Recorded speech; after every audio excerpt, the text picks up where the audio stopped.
For more perspective on Abu Bakr al-Baghdadi and ISIS, I'm joined here in the studio by Jennifer Cafarella. She's a research director at the Institute for the Study of War. So if we're to believe that it is him, because he's been said to be dead before, but I think this one seems more real, how significant is it? The elimination of the ISIS leader, Abu Bakr al-Baghdadi, is a very big deal. We've been on the hunt for this individual since 2014, when we intervened to halt ISIS's rampage across the Middle East.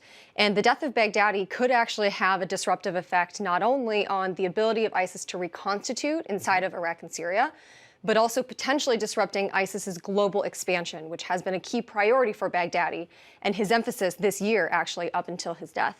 And he was sort of tactically a little different in that he didn't necessarily want everybody to show up here anymore or show up there. He just go ahead and do your attacks wherever you are.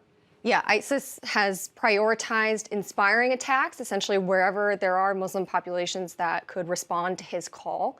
And the problem that the U.S. has faced, even before the elimination of Baghdadi, is that ISIS already diversified its footprint for how it is generating not only the inspired attacks, but also the high-level coordinated ISIS attacks. So there are actually 4 global provinces of the Islamic State that have thus far participated in attack plots in the West. Okay, and in that case, considering that ISIS is diversifying geographically, how much does the leadership structure, how much of it is centrally commanded and controlled? I mean, I've heard that he had lots of fail-safes and high security measures. Does he have a succession plan that is automatically triggered? If you guys hear that I'm dead, you take over.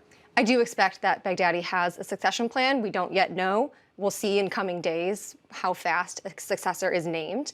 But he was running a very coordinated and disciplined military organization, again, not just in Iraq and Syria, but globally as well. So I think one of the key questions is, how dependent was the linkage between the global operations and the fight in Iraq and Syria? How connected was that to Baghdadi, the person, or how much of that was run by, say, his deputies or his overall military commander? I don't think we yet know. That'll be something to watch for as the aftermath of Baghdadi's death unfolds. And what about the fact that this happened in northwestern Syria, an area that really al-Qaeda is supposed to be dominant in, and these are factions that don't get along? Was he trying to create a bridge, perhaps? Yeah, this is the big surprise in the death of Baghdadi, the location where U.S. forces eliminated him.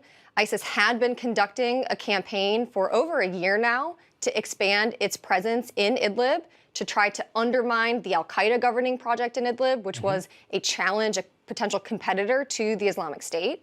So for that reason, actually, is why it was surprising that Baghdadi was there amidst offensive operations against al-Qaeda. You wouldn't expect him to be co-located with that kind of a fight. Yeah. But his location in the al-Qaeda-dominated area could indicate a couple things. First, it's possible al-Qaeda doesn't have that strong of a hold on that terrain as we expected.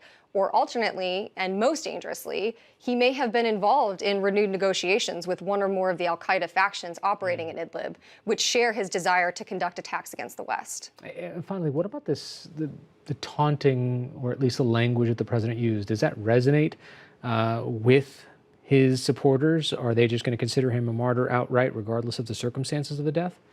I think that the language that we all use to describe the Islamic State has most of it an effect on those who fight ISIS, right? This is a huge morale victory for all of the civilians and military forces across this region that have risked their lives to confront or escape this organization.